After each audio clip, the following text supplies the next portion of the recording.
what do you do when you look across the field and you're like, oh, everything you touch evaporates, and I need to get in a melee with you?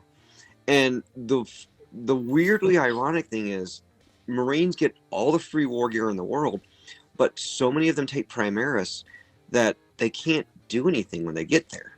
Tzeentch have done it. They've won a tournament. Pure Tzeentch.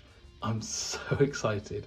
So I managed to catch up with Brent Simon, the guy who managed to achieve this in America.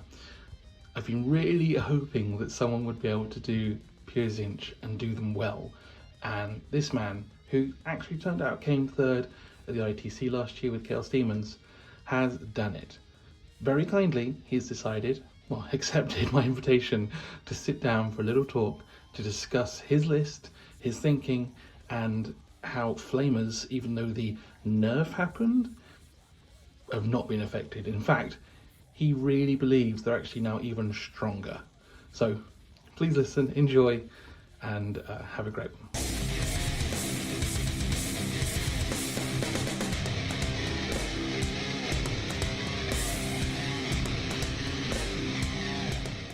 How was that for you, like, being on the stream itself? How was it for me? Yeah. I've been on a lot of streams. If you watch the one with me versus Ward, that was game 2. So it was just me playing a buddy that I've known for years and just hanging out and chit chatting. Oh, nice. Game 1 versus Connor, or game 4, day 2 was. I say game 4 was the first one I saw. Yeah, and it did seem like you guys knew each other quite well. Yeah, we knew each other. We also knew it was just a bad army mismatch. I was the guy he wanted to dodge, and he'd had a curse of always losing all of his games day 2 that he finally broke at this tournament. So I was very happy for him. That's good. That's good. Cool. Yeah. No, seriously, I appreciate this.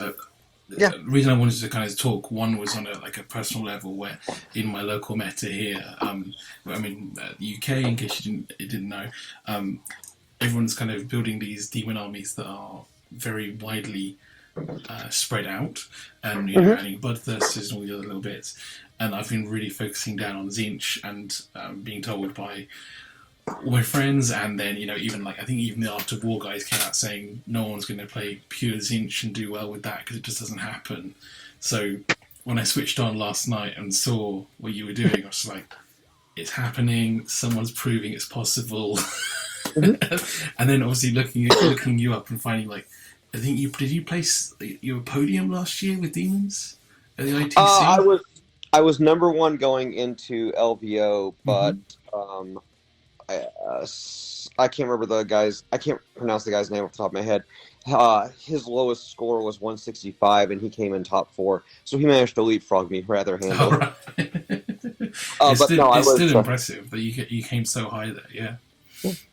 I appreciate it. So, what was the drive that drove you to kind of consider doing just pure Tzeentch now in the new Arc of Omens? So I didn't have a whole lot of prep time between LVO and this event, so I just kind of threw. If you looked at my lists from pre-Arc of Omen, I basically took all the good stuff in the Demon's Codex. I took Skull Cannons and Burning Chariots, and when Arc of Omen came out, I realized with the Flamer nerf that I really wanted the +1 to hit. I've been a big fan of Burning Chariots over Exalted Flamers because they're just an all-purpose platform. They're fast, they hit hard, melee and guns. And then I coupled that with, what if I just take all of them? I've been happy with the spoilers, but I don't have the infantry for it. So I pushed Exalted Flamers, to more easily do that between that and the teleport strat, and I was really seeing some results that I kind of like where this is going. That being said, I also looked at the Fluxmaster instead of a third Fateskimmer. That is specific to he's still infantry. He is the only mounted character that's still infantry, so it gave me a Warp Ritual plan where I could move him to the center point, Warp Ritual, teleport him back with Be'lakor, if I needed to. And then from there, when I originally wrote the list, Inceptors had not been nerfed, so I was avoiding 6-man units for the most part. So I threw in a unit. I had originally had a Soul Grinder instead of the Screamers, but I did some tweaking. Interesting. So yeah, the Soul Grinder is it was like one less Flamer, no Screamers, and then I dropped the Blue Horrors off of the Burning Chariots. The Soul Grinder is 2 really good guns stapled to a melee body that also gets +1 ballistic skill and holds my back point, like I was using the Skull Cannons for. But I decided I wanted to test Screamers instead. I've been happy with how they performed. Honestly, I was kind of lazy. I owned Screamers and just needed to put paint to them, and a Soul Grinder wouldn't fit in my backpack because 5 burning chariot, or 5 burning chariots plus Be'lakor plus a Fluxmaster is just a lot of stuff. Yeah, to be honest with you, I wouldn't say that's lazy. That's kind of, there are practical elements to playing the game as well. Also, Soul Grinder exists in this really weird vacuum right now where I don't know if he's supposed to be on a base or not, and the answer is ask your TO. And if you ask your TO and the TO says yes, he is, the base is 160, which can't warp locus in. Fun fact.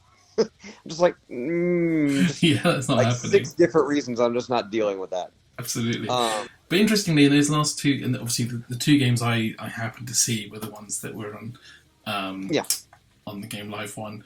War Games Live, and you didn't actually ended up taking the Psychic secondaries at all. I didn't take the Psychic secondary once this tournament, and I can explain why. My first round opponent was Eldar. He had exactly enough points to get max assassinate, and he did not have. I mean, Eldar is a dream matchup for Demons and a nightmare matchup for Eldar, and I will say that against every flavor of Eldar right now. They don't want to see Flamers, and they don't want to see Demons, and you're just perfectly positioned for it. So, yeah. I mean, I'm winning on 2s against basically your army. And so in game plans where I feel like I can accomplish those goals, I take the Spoilers, Reality Rebels, and then whatever 15-point secondary I can. And then my goal is to table you on turn 3 and just do secondaries. Okay. And it sounds kind of arrogant to say that, and I feel bad for that, but also, no, I don't think that's a bad thing. There's a lot of armies now building around this Alpha Strike hit. I mean, Tau recently won with Triptides. That the whole point of the army was to kill everything and then score afterwards. Ynnari, well known for doing a similar thing. So I think seeing that coming from Demons is quite fascinating and really exciting as well. So that was my game 1. Game 2 was Necrons. I took Bring It Down. Oh, sorry, I took Assassinate and No Prisoners. And I think my No Prisoner count after turn 1B was 14. Nice.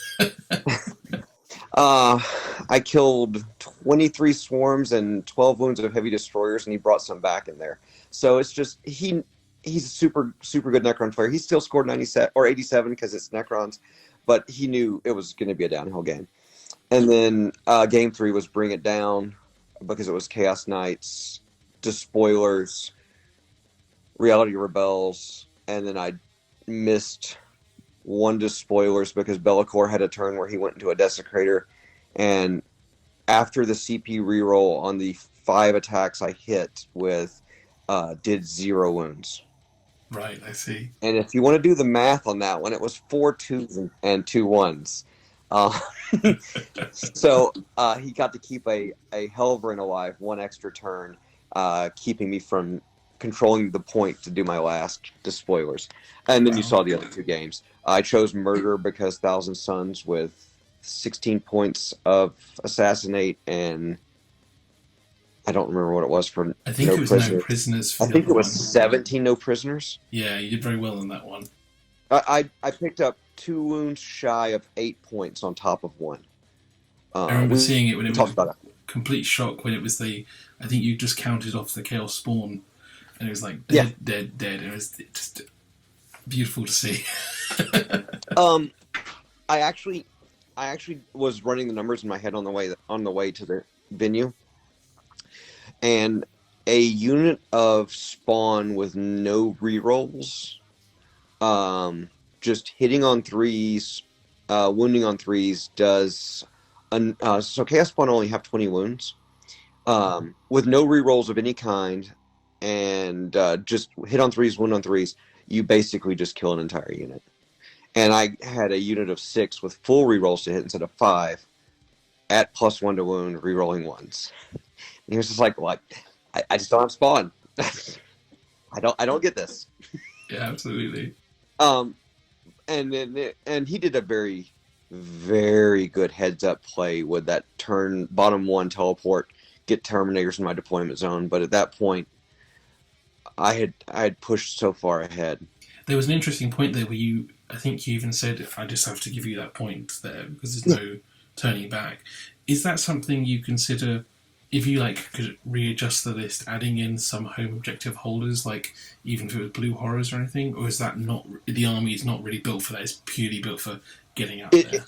It's purely built. So my home objective holder is the Fluxmaster, and it's just meant if I'm playing on my side of the board, I'm probably playing it wrong. Because everything is so fast. Don't look at my army as an Eldar army. Look at it as a Hail of Doom. I'm sorry. Look at my army as a Hail of Doom Eldar army, and pretend it's that. And that's basically what it is. I have one Farseer on my backfield who went and did Warp Ritual and came back, or is doing some buff spells back there. And everything else just goes fights on your side of the board. And if I'm doing that, I feel better. That being said, the inflection point there where I decided to go backwards with Be'lakor, I did the analysis and I just realized he's going to have very little on his side of the board after my second turn. And he did. He had very, very little. And Be'lakor was safe to go backwards. I wouldn't normally do that, but I was looking at no prisoner and assassinate points and realizing I could just pick those up too. And like I said, Connor's a super great guy. He took it very well. But no, most of the armies I build. When Ninth got popular at the shop and started picking up, and I was coming off of War Machine, going back into 40k. I'd dallied with Marvel Crisis for about 6 to 9 months, and I went to back to 40k and just dusted off my demons, and I played them until my Craft World got a codex, and I played them until my demons got a codex. And so I play the same army styles. I was playing Shining Spear spam, or Wind Rider spam, or Double Keeper, Unkillable or to Change spam. And I want to play on your side of the board, and OBSEC doesn't matter if you can't get to my point. If you physically can't get back there. That makes sense, yeah. It sounds weird to say that out loud sometimes, but that's also why I don't take banners. I don't take anything that requires me to sit and camp points and requires commitment. And if you look at my game against Connor, it kind of highlights that. Because it's a corner deployment, and I immediately moved one Burning Chariot to each of the 2 sides, and I did this round 3 against the Chaos Knight player as well. I'm far enough out that you can't feasibly charge me, but I'm far enough. I mean, I guess the Knights player could have, but I gave him enough distraction pieces that he didn't want to. But I'm far enough at the same time forward that I can shoot with my 18-inch guns, and the next turn move 14, shoot something further back off or clear some chafe, and then charge rubrics or what have you. And it works well for how I play. Yeah, and that's the way it should be. You build an army around your own skills, and obviously you prove you did that quite well. And then you also mentioned why Be'lakor over a Lord of Change, and this is the number one question I get asked. Actually, it wasn't. To be honest with you, it wasn't over Lord of Change. The main question almost was why not like a Tzeentch Demon Prince, and then you have more points for other stuff, really. So there's a guy in Denver who does the Tzeentch Demon Prince strategy, and he's very successful with it. Be'lakor does a handful of things that don't exist anywhere else in the army, in the Demon Codex, um, and I leverage those. Be'lakor is my only real answer to a block of Deathwing Terminators um, in midfield. I mean, I do have the Exalted Flamers, but in general, Bellacor's ability to just go in there and tie up a unit is huge. Be'lakor is what used to be called a distraction Carnifex. He's the hardest model to kill in the Demon Codex, and and I get asked why not a Lord of Change instead of him, and I'm like, well, because Bellacor's harder to kill than a Lord of Change. Bellacor's harder to kill, and if you take a Lord of Change and Be'lakor, they kill the Lord of Change.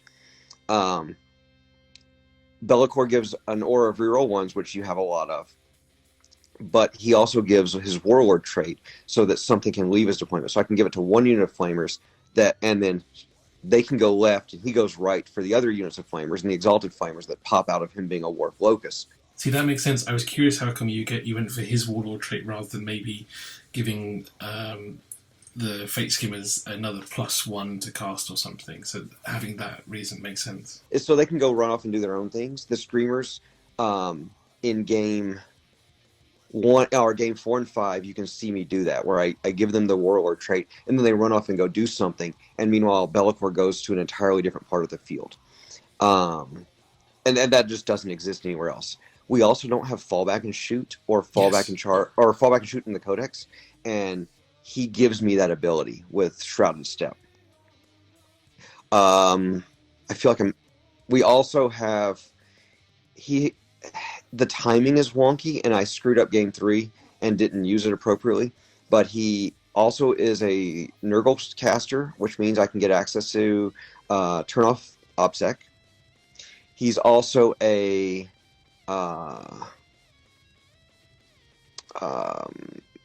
Tzeentch caster for the +1 to cast with Tzeentch spells, obviously. But he's a Slaanesh guy, so he unlocks I only get hit on 4s, which I actually popped versus... I put Be'lakor into a bait position, and he got charged by 5 Deathmark Necron guys. I don't actually know what they are.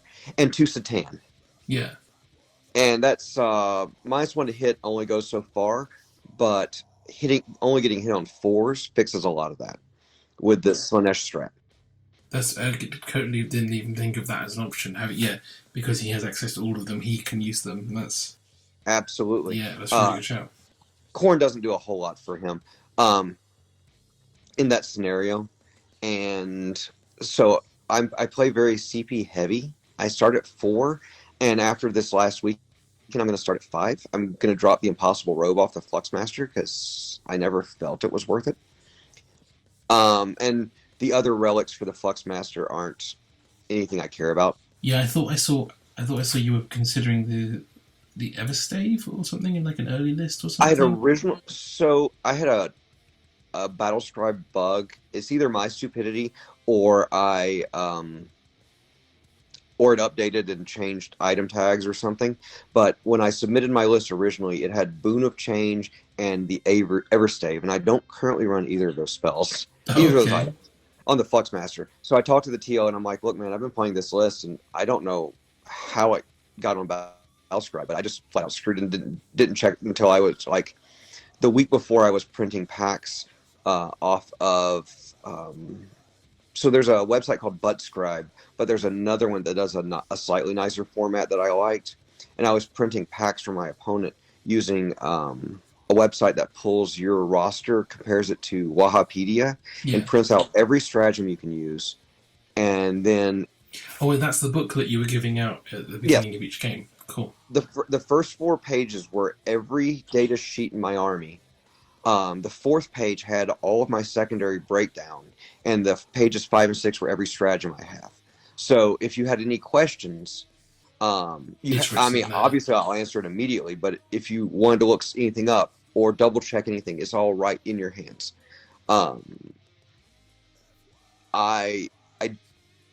That's an old Warhammer fantasy, and then on to War Machine philosophy, but you know, I've never met someone who had the magical teleporting war gear, in current 40K, but I did in old fantasy, and it's just stuck with me since then. I'll be Where honest, whenever I play, I have a printout that I have for yeah, myself and I share as well, just to be like, you may not read it, but it's just so we both know where we're at. I'd rather you have it than and never look at it than you double guess what I took and feel like I did something wrong. Um, and then that's what that packet was. And let's see, that covered my love for Bellicor, I feel, sufficiently. So in my Knights game, he also this one wasn't streamed, but so turn one, my Screamer's missing 8-inch charge because I deployed them too conservatively. Otherwise, he can't leave his deployment zone on corner deployment. On the left side, I had a Burning Chariot kill a Hellbrand, move up, move block an Abominant. And then Bellicor kills an Abominant. And then he goes in on a Desecrator and out of 6 attacks rolls no wounds. 5 hits, no wounds. But then he kills the Desecrator, kills 2 Hellbrands, and works toward the rest. He is I can kill Knights without him, but he makes my life easier. Yeah. And he lets me play over more of the board all at the same time. The only other thing is, if I apologize, I haven't been on Facebook in forever. I didn't look up. I saw that you're part of a studio. If you're sharing this with viewers, I don't know. Ask your TO on the Fluxmaster's loadout on my list. It may or may not be legal for your event. My Fluxmaster was taking Noctic spells, with the idea being that I have got a back guy who can put up Wreathed in Shadows to protect 1 unit of Flamers, and he can put up Shrouded Step, so I don't have to rely on Bellicor doing it. Bellicor also took Shrouded Step, so if the Fluxmaster does Warp Ritual, he can port him back, and he took Pall of Despair for the ability to remove actions off units. That being said, it's a TO by TO basis. If a TO ruled against that for me, I would change Fluxmaster to Boon of Change and hold 2 Warp Storm points, and I would change my hold 2 Warp Storm points guy to also have Bolt. I've been happy with 2 different Bolt casters for a while, but I just don't really have the slots the way I want them to be. That's amazing you've thought that much detail. And yeah, I think the UK guys, at the moment, my understanding is it's okay, because they take everything Correct. very, very rules as written and as what it says. You can do that. But yeah, you're right, it's best to check with your TO to make sure they're happy. Wreathed in Shades is tech against whirlwinds that turn off Overwatch and certain other things that turn off Overwatch. It's less necessary now, but if anyone tells you Flamers are bad, look at what the rules are for Flamers on 2nd or 3rd floor of Ruins getting to Overwatch on 5s, and do the math on what it means when you have full rerolls to hit. It's not automatic hits, but it's something like 55% of your attacks hit. And that's enough. Yeah.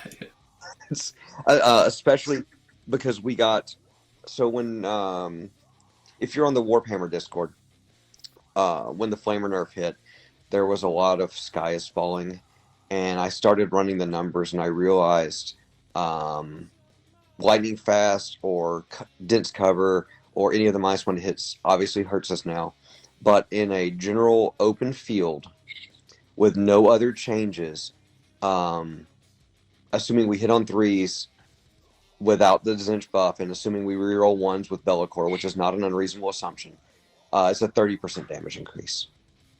Us having to roll to hit is more than made up for by Armor of Contempt going away. Yes. And I've been posting math after math after math on this and screenshots, and it's devastating. I mean, game 5, you saw me go into aggressors with no strength buff, no plus to hit, and they're in cover, and you're just like, oh, well, he just took 2 of them off. It no longer exists. It is funny how many times I think on the stream they was just saying, remember guys, Flamers have been nerfed. Yeah, this is post-nerf Flamers. This is post-nerf, and the guy is still running 16 of them. It was great to see, honestly. The one, so a few ones I had a question on was was the reason you took the so essentially, what was the reason you went for the Fluxmaster rather than a Changecaster if you were already teleporting him around anyway? Was it just that you have the option of the extra movement if you needed it, rather than It's if you lay out the maps, speed 12 lets you get to most any deployment zone if you want to do a turn 1 despoilers. Speed 10 on the Exalteds doesn't quite get there, and also I assumed for the first couple playtest games that Exalteds were speed 10 or speed 12 like Flamers were, because that just makes sense. yeah, But the extra 2? the extra couple wounds is nice, but the biggest thing is just he's just speed 12, so he can get to where I need him to be a lot easier. Also, it didn't happen. It doesn't come up very often, but if something does get into my back zone and then just wraps him, he can leave combat a lot easier. Little things like that just add up. Yes, that's a good shout. You also and I'm going off memory, I think a Changecaster is 95 points. 80, and then 5 extra if you wanted to bring the staff. So 30 points difference gets me an extra screamer. Really, that's about it. Yeah. Yeah, it's like not even a screamer. Screamer's cap at 6. I found out. Oh yes. Well, I guess one flamer. And that's also, you'll note the Fluxmaster did not have a staff. Yes. I could have dropped Blue Horrors, and I probably should drop Blue Horrors off 1 to give the Fluxmaster or the a staff. Probably would be slightly better. But when I was thinking of him just not ever being inside range 18, it didn't make sense to give him 1. Rogue Trader this weekend, I'll probably just make that swap. That's probably a better play. But then I've got to keep track of which Burning Chariots have Blue Horrors and which ones don't. That sounds miserable. So I'll probably just play 10 points down and not worry about it. That's fair enough. That's the highly technical analysis there. No, but that's a true point. I remember I spoke to a guy recently, and he was saying in his Thousand Suns he never brings Soul Reapers on the Scarab Cult because it was just another thing for him to remember, and he always so he's like, I'm just going to take them off, don't have to think about it. It makes my life so much easier. It's just the other one I was going to ask for them was the Screamers. It was interesting to see you took them in a block of 6. Mm-hmm. My initial thought, and this I'm not as experienced yourself, so obviously this one I'm querying it. How come you didn't go for 2 blocks of 3 to kind of enable Reality Rebels, just jumping them around rather than?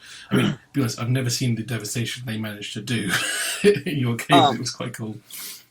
So the Screamers are actually a distraction. You play so far forward that Reality Rebels is normally not an issue. I still screw up regularly enough, even on marked maps, that I'm like, oh look, I get 3 points this turn instead of 4 because I didn't turn that base. But the Screamers are there to, 1, they're a fire and forget missile. 3 doesn't quite do enough work. No. But 5 to 6 with a Fateskimmer buff, and full rerolls to hit is, I want to say it kills an Armiger unless they pop the -1 damage strat. But the goal isn't to kill the Armiger. The goal is to charge in such a way that when you're done killing the Armiger, you space out so he can't get around you. Okay. Or you can see when I went into Ward's Dreadnought and I came up 1 point shy, that my goal wasn't to kill my goal was to kill the Dreadnought, but my goal was also to block off that path so his monsters and his dreads couldn't get past it to that zone to flip it back to him. Ward and I discussed some of his positioning and how he was being overly cautious of screening out my Flamers. The reason he was doing that was because the last time we played in the finals at Feliz, he left an angle where I could teleport Bloodletters with full rerolls behind him. The only thing I miss from a mixed demon list is teleport. Well, that and Nurglings, because the meta is getting weird. But I miss Bloodletters being able to Bloodletter bomb, and I got them onto a Tech Marine with the Seal of Oath for full rerolls into Bellacore on bottom 1. And he was like, okay, Brent, that's your 1. You'll never get that again. And I've never gotten teleport, Shrouded Step, a good angle into him since then. Yeah. He is Feliz was, or sorry, that was not Feliz. That was October. So that was October of last year. Going into October, that man had 500 games with Ultramarines, and I don't know what he's up to now. Wow, that's crazy. So he is. He was number 6 in the world, I think, in Ultramarines last year. And when people are like, "Oh, well, it's great to see Ultramarines at the top table." No, you're seeing a guy who knows his army inside and out, and Yeah. he was shoveling his way out of what he knew was not going to be a good matchup. And so, I have nothing but respect for Howard. No, I think they were great games. Honestly, it was just because there's some things on the list that were techie that I don't really see very often. So Absolutely. on the Burning Chariots, you had the Horror Infestation to -1 sidekick. How often 15 did that? points free. Yeah, how often did that really? Was it purely the points free? Like, did it come up a lot? It stopped one spell in my Chaos Knights matchup, and did nothing versus Thousand Suns, but I had 15 points free. Yeah, well, that's fair enough. That was literally all it was. There was no super tech. It was, I had built the list with a Soul Grinder. Soul Grinder is 190. When you drop the Soul Grinder for Screamers, you have 40 points left over. When you add a Flamer, you have 25. There was another one there. Yeah. That's good to see. I also noticed in those 2 games that were streamed, obviously you may have done previously, you didn't bring anyone in from like Warp Locus or anything like that. Like a kind of, I suppose, a normal, not normal, a way people have been often doing it with Flamers is bringing them in on the second turn and targeting things that are in the way. In those games, you were like, no, I'm just going to trust their movement and bring them up. Was that throughout all games, or was it a case of just those ones you knew where you were facing? Sometimes I will deep strike 1 unit of Flamers. In general, and when I had Blood Owners, I would keep 1 unit in reserve. Yeah. In general, I put everything on the board. I probably should have reserved 1 unit against Ward, but I put everything on the board because, and if you look at my deployment versus Ward, my logic was if I go first, the Flamers move up and they do Despoilers on both objectives and ask him a question, and the Exalteds there's going to be angles on Invictors and the Storm Strike or the Hammer Strike. If I don't go first, the Burning Chariots are dead, and I need to kill the Invictors that are in my deployment zone. And starting stuff off the table means I can't kill Invictors that are in my deployment zone. Yeah. Plus that, and I think so you saw my crackback after. So he got 2 Burning Chariots top of 1. I did not want him to go first, and my crackback got 2 Invictors and a Speeder. Yes. And that was a pretty solid crackback, in my opinion.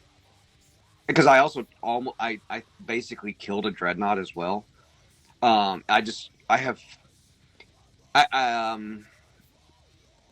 if you caught this game 4, after my game with Connor, there was a stream of Ward playing an Iron Hands player. I don't know if you watched any of it. It was the Iron Hands player I tested against because he wanted to see how bad the matchup was for him.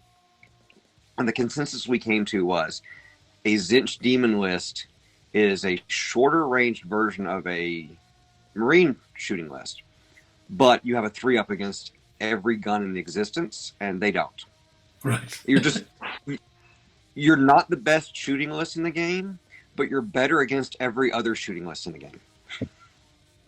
And that's a great way to think about it. Yeah. Ward also, I don't know if it caught it. He was looking at my list. And he's like, "Your list seems very small, Brent. It doesn't seem like you have very many models." And I was like, "I have 32 models. You also have 32 models." And he just stopped and went, "Oh, that's right. I do." A Marine in cover with armor of contempt or unyielding, with unyielding in the face of the foe is saving on 3s. Mm-hmm. Flamer on the top floor of a ruins, overwatching anything in existence, is saving on 3s. So I'm fine with that. Yeah. It also makes you play things differently. You value ruins not for the cover, not as much for the line of sight blocking as for the better line of sight. For the 2 tiers shooting anything that comes out, you value forests a lot. Your entire army being hit on force, because instead of trying to go, okay, well these guys have cover, you go, okay, well these guys have dense cover, and it's bad for the mirror. It's amazing, but it's rough for the mirror. At the next tournaments, are you going to try and stick with the list you have right now? Like, are you happy with where it's at, or are you got any? I know you're saying about possibly adding a staff in or anything, but are any of the big changes you're looking at? There's no big changes. Literally, my sum total of super tech changes is maybe I go to 5 screamers and I put a 6 flamer in the unit. I don't have anything special and spiffy. I really should test the soul grinder more. The big thing is I'm being lazy, and I know what the next thing I need to test is, and that's disciples. And it's probably a better overall list, because I get a bloodletter bomb back, and I get 2 units of nurglings, and there is a lot of advanced deploy, advanced move in the meta right now. Mm-hmm. GSC really picking up, and being able to screen out some of that does a lot of work. But I'm very happy with Thousand Suns. I think I don't, outside of very, very fast melee armies, I don't know anything I'm actually scared to play into. And it has to be very specific melee armies, because they have to be able to get around Burning Chariots move blocking. Yeah. And that doesn't leave a lot in the meta. GSC, for an example, I can put a Burning Chariot space between buildings, and then you have a real trouble killing it and getting past it far enough to charge something. And that's, the Burning Chariots are just amazing tech. They're how I beat Thousand Suns. The guy I played round 4, I played him in a December 2-day event. And you guys seem to really know each other. Like, yeah. Well, I had theory crafted that I could beat Thousand Suns, but I was running double Skull Cannon, double Burning Chariot at the time. But until I played him, I didn't realize I can just charge you with chariots, and you can't kill chariots. And when you put Thousand Sun Terminators, which were historically very scary between Armor of Contempt and All Is Dust. Yes. When you get into combat with them and you realize you're probably killing one at every turn with the screamers, and then you're killing another one with the gun. And when by turn I mean turn, not round. I was literally killing 3,000 Sun Terminators a round, and he was just like, "You took 4 wounds. That seems like a bad trade for me," because he's wounding on 5s, or maybe the peril staff gets through and you take an extra 1.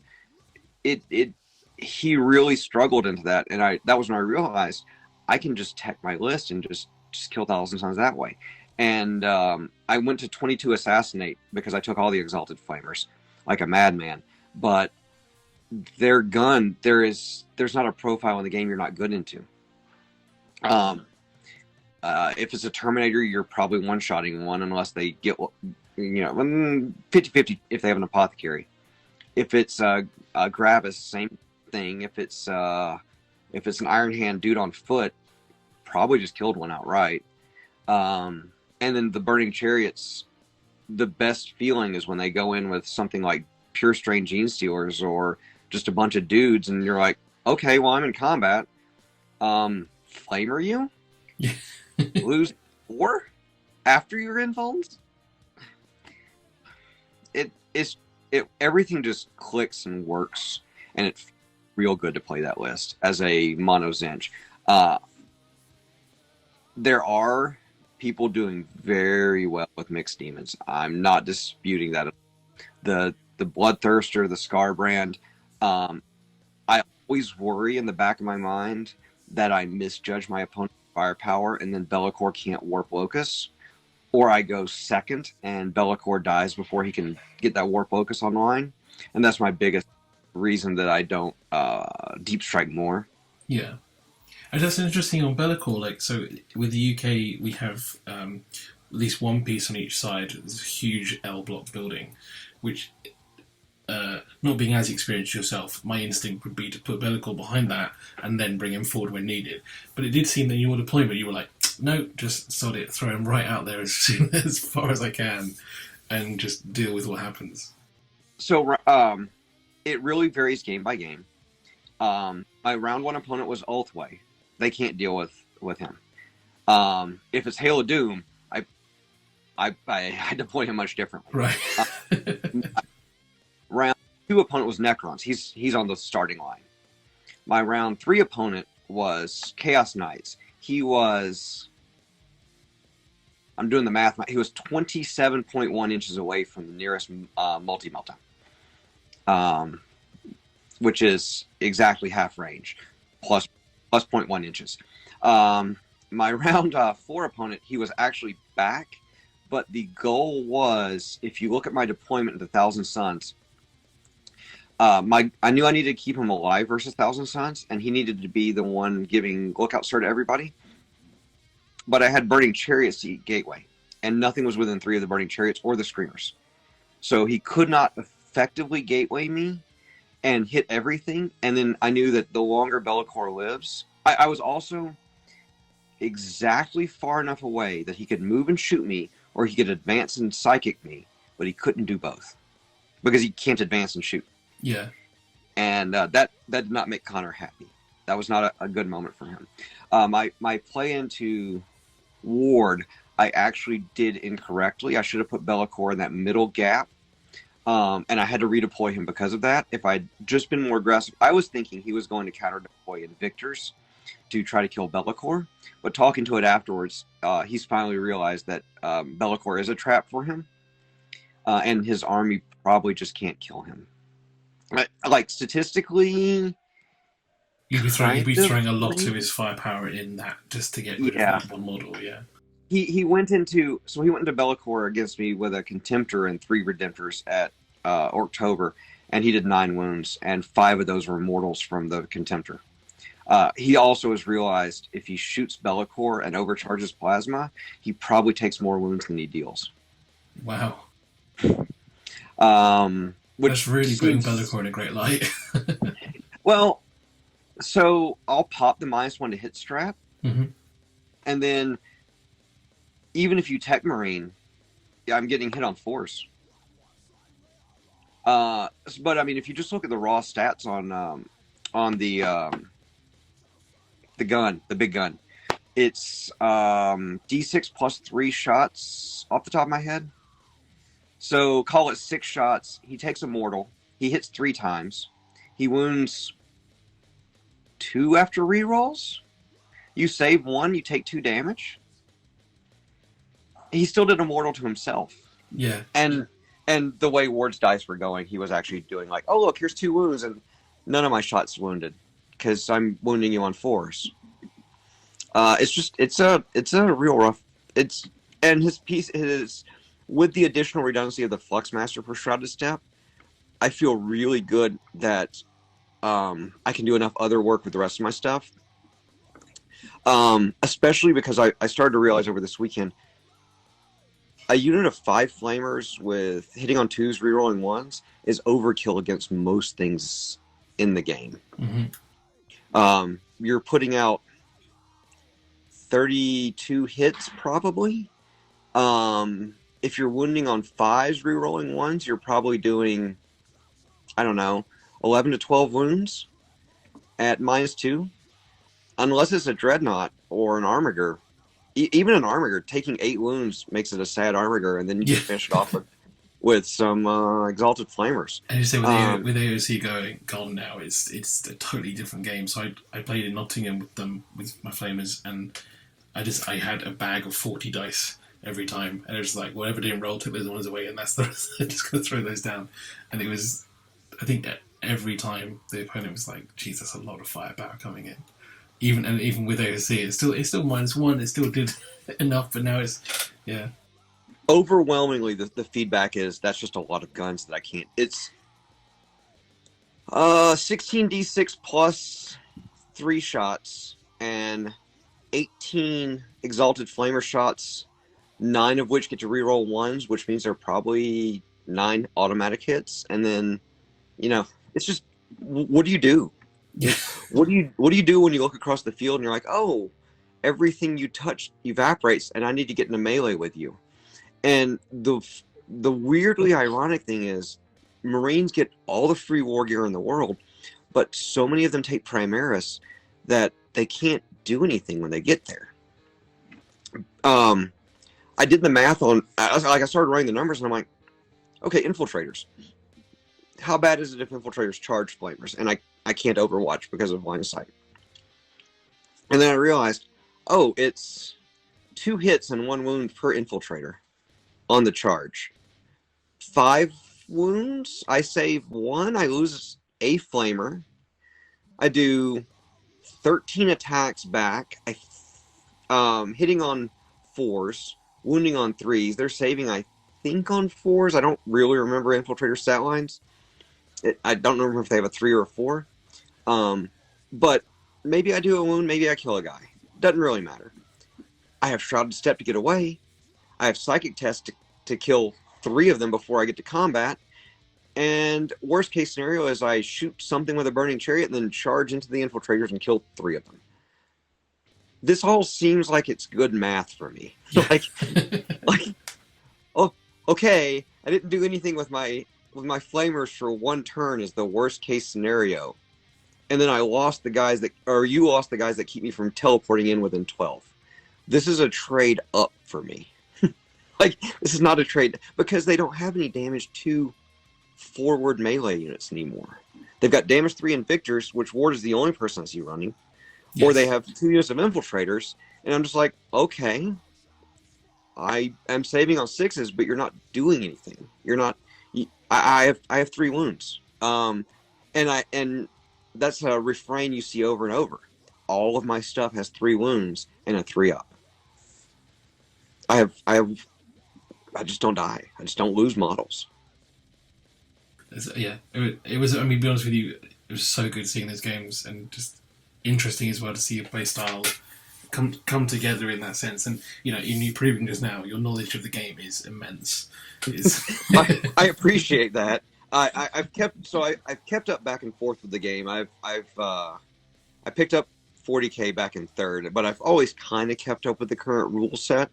But up until 2021, I was mostly just a War Machine player.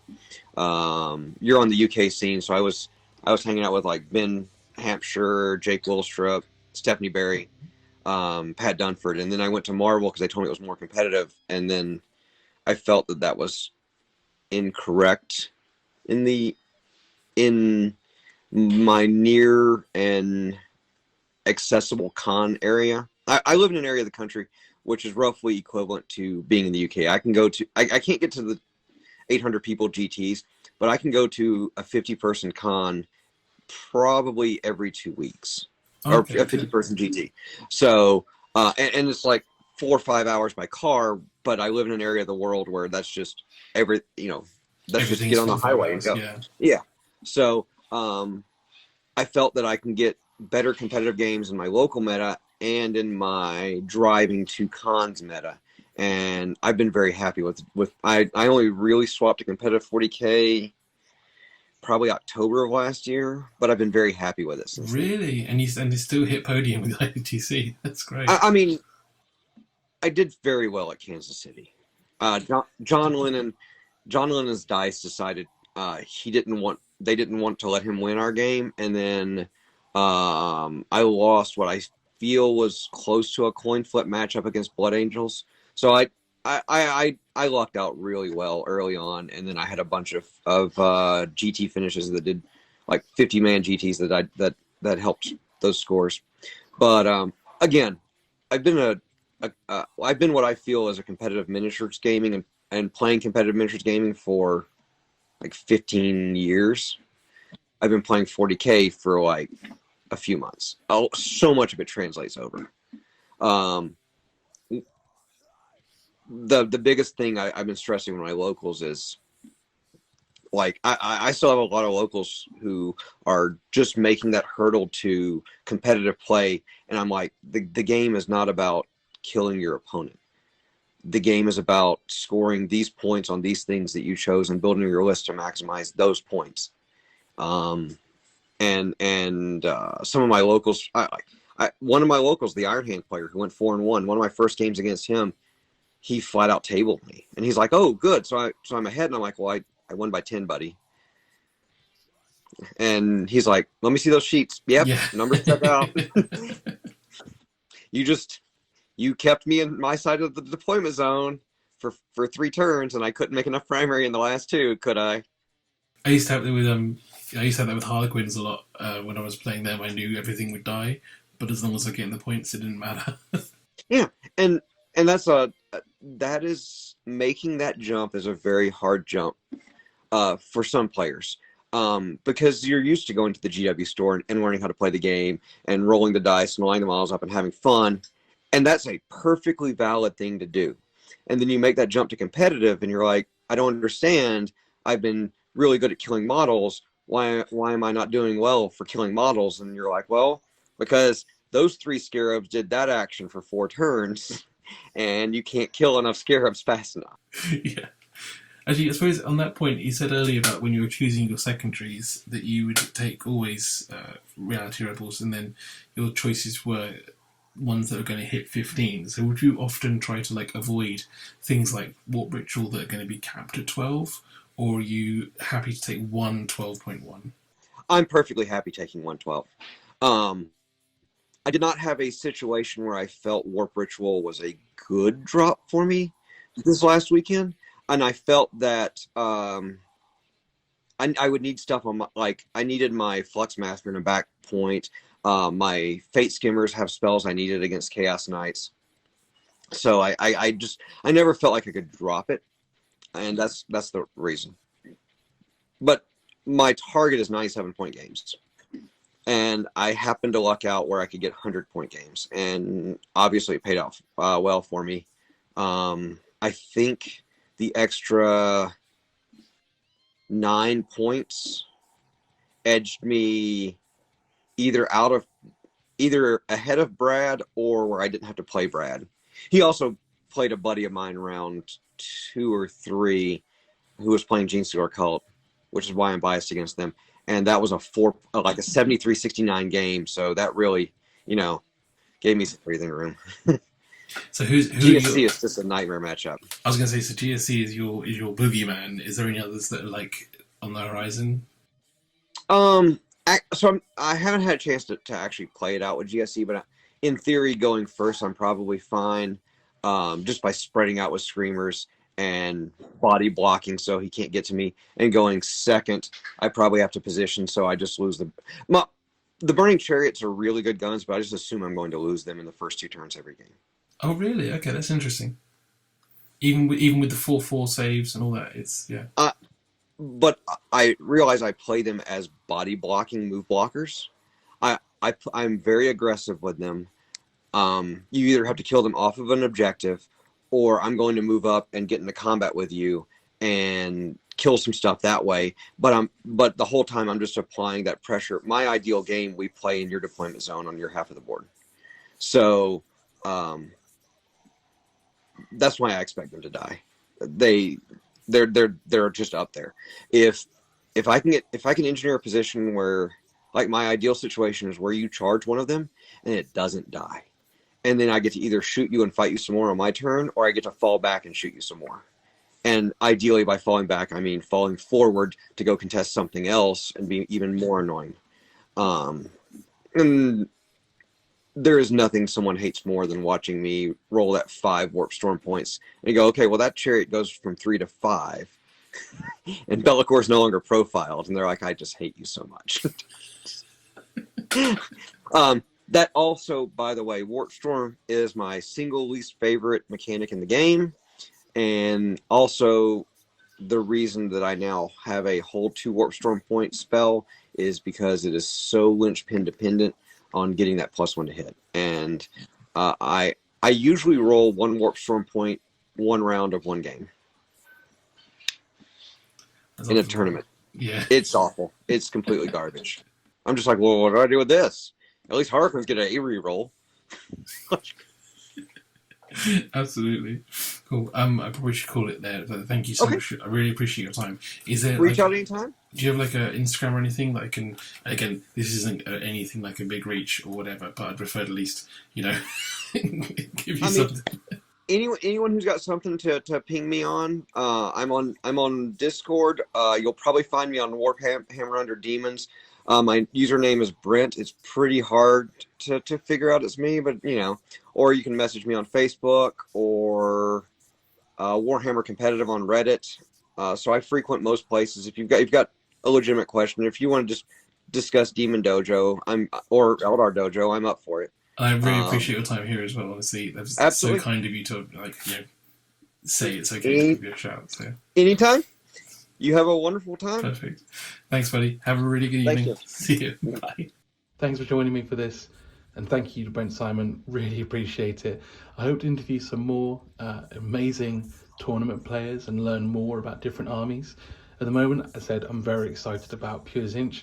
I'm testing them myself with a very similar list. I was actually trying that Chaos Prince idea rather than Be'lakor. Maybe I should give Be'lakor a go and see how that runs, but maybe we'll see how that develops over time and whether Tzeentch comes to the UK a bit more or whether it's purely an American side. We'll see. Anyway, have a great one, and I'll see you next time.